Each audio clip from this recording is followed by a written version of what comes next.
तो finally Thunderbolt का trailer release हो चुका है और ये ट्रेलर सच में बैडएस है। मार्वल जब भी अपने लाइटर टोन से अलग कुछ करने की कोशिश करता है तब उसका फाइनल रिजल्ट बेहतरीन होता है, जैसे कि captain America, winter soldier, Deadpool and Wolverine और अभी ये थंडरबोल्ट। आखिर में एक एस्टेरिक सिंबल जिसका एक प्रॉपर एक्सप्लेनेशन भी है, उसे हम लोग थोड़ा बाद में डिस्कस करते हैं। पर कॉमिक बुक के हिसाब से थंडरबोल्ट एक सुपर विलन्स का टीम है जो द इनक्रेडिबल हल्क इशू 449 में फर्स्ट टाइम के लिए अपीयर होते हैं। ऑनस्लॉट के इवेंट के दौरान जब एवेंजर्स को डेड डिक्लेयर कर दिया जाता है तब इस टीम का क्रिएशन होता है, जो अभी के टाइम पर एक सेंस भी बनाता है क्योंकि एमसीयू में रिसेंटली एवेंजर्स का कोई अता पता नहीं है, तो एक दूसरे सुपर हीरो टीम को इंट्रोड्यूस करने का यही बेस्ट टाइम है। मेरे ख्याल से इस फिल्म का मेन थीम होने वाला है लेगेसी जिसे फर्स्ट जनरेशन के एवेंजर्स ने सेट किया है और अभी ये थंडरबोल्ट टीम के मेंबर्स अपने आइडियल सुपर हीरोज के आइडियोलॉजी को फॉलो करना चाहते हैं, पर ये लोग उसे प्रॉपरली एग्जीक्यूट नहीं कर पाते हैं क्योंकि ये लोग हरामी हैं। सबसे पहले शुरुआत करते हैं बकी से, जो अपने वाइब्रेनियम आर्म को डिश वॉशर में वॉश कर रहा है। इस चीज को एक मेटाफर की तरह यूज किया गया है क्योंकि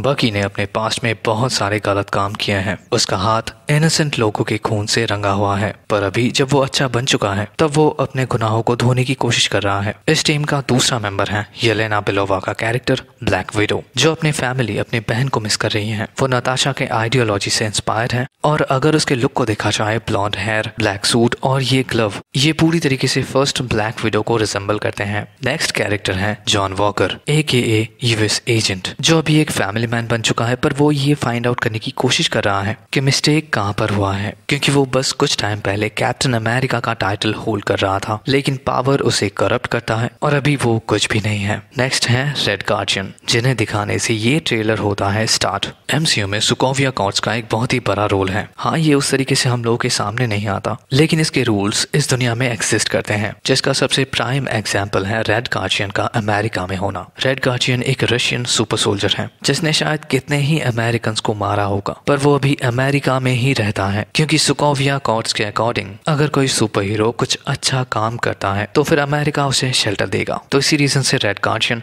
अमेरिका में है, वो अमेरिका में ही है। इसका सबसे बड़ा एग्जाम्पल है ये ईगल फ्लैग। ये फ्लैग मुझे याद है क्योंकि इस फ्लैग से रिलेटेड एक कॉन्स्पिरेसी थ्योरी को मेरा all time favourite movie national treasure book of secret में एस्टैब्लिश किया गया था और ये उस फिल्म का एक बहुत ही बेहतरीन प्लॉट पॉइंट था। हूबहू वैसा ही। इसे 1960 में फ्रीडम ऑफ इंफॉर्मेशन एक्ट के तहत जारी किया गया था। गरुड़ और सूची पत्र।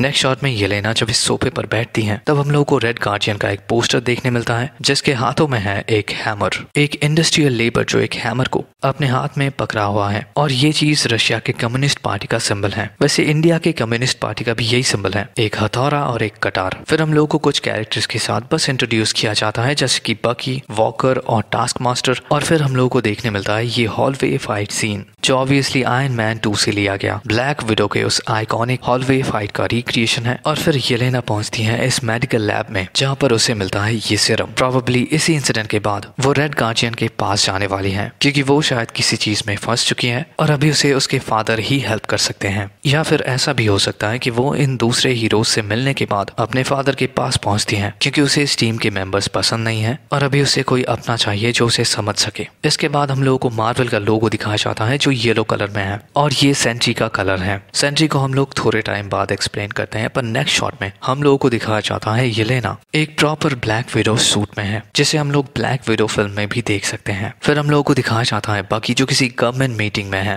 और वो अभी शायद गवर्नमेंट के लिए काम करता है क्योंकि उसके सूट में है ये अमेरिकन पिन। कुछ टाइम पहले तक वो एक ब्रेन वॉश्ड असैसिन था, पर अभी वो ठीक हो चुका है। नेक्स्ट शॉट में हम लोगों को दिखाया जाता है एक बिल्डिंग ब्लास्ट हो रहा है और शायद इसे अलीना ने ही करवाया है। ये शॉट प्रोबेबली मैड्रिपुर का है जो हम लोगों को falcon and the winter soldier में दिख चुका है। और फिर फाइनली वो शॉट दिखाया जाता है जहाँ पर थंडरबोल्ट के सारे मेंबर्स एक दूसरे के साथ मीटअप करते हैं। वैसे ये जगह शायद अवेंजर्स टावर है क्योंकि ये हम लोगों को पता ही है कि अवेंजर टावर बिक चुका है, पर हम लोगों को ये कभी नहीं बताया जाता कि ये टावर किसने खरीदा। इस शॉट में ये लोग उसी बार में हैं जो अवेंजर टावर में है और ये हमें एज ऑफ अल्ट्रॉन में दिख भी चुका है। तो शायद वैल जो निक फ्यूरी का एक हिसाब से फीमेल वर्जन है, वो इन सारे सुपर पावर्स वाले सटके हुए लोगों को इस टावर पर बुलाती है ताकि वो इस टीम को फॉर्म कर सके। इस शॉट में हम लोगों को बहुत सारे ढके हुए चीजें देखने मिलती हैं और ये शायद इस कैरेक्टर के लिए है जिसका नाम है रॉबर्ट रेनॉल्ड, एक सुपर ह्यूमन बीइंग बीइंग जो सेंट्री के नाम से फेमस है। सेंट्री मार्वल यूनिवर्स का one of the most powerful super hero है। बेसिकली ये मार्वल का सुपरमैन है जिसके पावर्स का कोई लिमिट नहीं है। सेंट्री मार्वल के उस गोल्डन एरा से बिलोंग करता है जब नॉर्मल लोग फर्स्ट टाइम के लिए सुपर हीरो से इंट्रोड्यूस्ड होते हैं। मतलब सेंट्री एक बहुत ही पुराना सुपर हीरो है, लेकिन कुछ रीजंस की वजह से नॉर्मल लोग सेंट्री के बारे में सब कुछ भूल जाते हैं। यहाँ तक कि सेंट्री भी अपने बारे में सब कुछ भूल जाता है। सालों तक ऐसे ही सब कुछ चलता रहता है, पर फिर एक दिन उसे सब कुछ याद आ जाता है। बाद में वो ये फाइंड आउट करता है कि डॉक्टर स्ट्रेंज और रीड रिचर्ड एक साथ काम करते हैं ताकि वो सेंट्री के एग्जिस्टेंस को इस दुनिया से मिटा सके,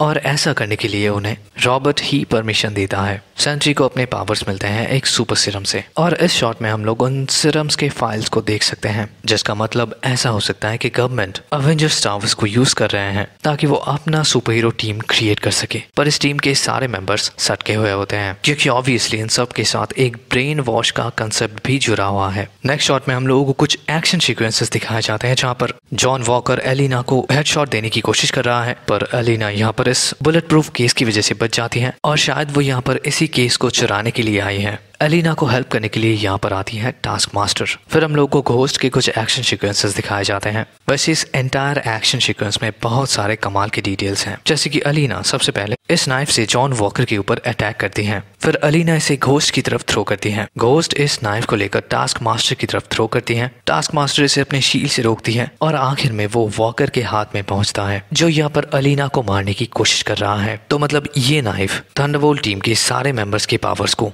हम लोगों के सामने शोकेस करता है। एक नाइफ जो किसी को मारने के लिए यूज होता है वो टेक्निकली इन सारे असैसिन्स को रिप्रेजेंट कर रहा है। फिर हम लोगों को देखने मिलता है ये पूरा रूम लॉक्ड अप हो रहा है, जो शायद खतरे की घंटी है क्योंकि यहाँ पर कुछ भी हो सकता है, या फिर ये बस एक सेटअप है ताकि वैल यहाँ से इन्हें रिक्रूट कर सके। वैल बस देखना चाहती थी कि ये लोग एक साथ काम कर सकते हैं या नहीं। यहाँ पर हम लोगों को दिखाया जाता है फंड रेजर पार्टी जो फर्स्ट अवेंजर मूवी के न्यूयॉर्क बैटल से रिलेटेड है। इस पोस्टर में है हॉकआई और कैप्टन अमेरिका और नीचे लिखा हुआ है बैटल ऑफ न्यूयॉर्क, और ये है लोकी का सेप्टर। मेरे ख्याल से इस फिल्म में वैल का मोटिव होगा रॉबर्ट या फिर सेंट्री को मैनिपुलेट करना, क्योंकि ऑब्वियसली एक मरा हुआ जब अचानक से जिंदा हो जाता है तब उसका ब्रेन वॉश करना सबसे ज्यादा आसान होता है। नेक्स्ट शॉट में हम लोगों को दिखाया जाता है एलिना जंगल में दौड़ रही है और फिर वो एक दीवार को तोड़ते हुए इस टेबल पर आकर गिरती हैं। तो ऐसा हो सकता है कि ये बस एक ड्रीम सीक्वेंस है या फिर वो बॉब के माइंड में है और वो उसी के पास्ट लाइफ के कुछ इवेंट्स को एक्सपीरियंस कर रही है। फिर ट्रेलर के आखिर में दिखाया जाता है ये ऑसम डेजर्ट चेज सीक्वेंस जहाँ पर इन लोगों का पीछा कर रहा है विंटर सोल्जर। रेड गार्डियन को लग रहा है कि ये कार बुलेट प्रूफ है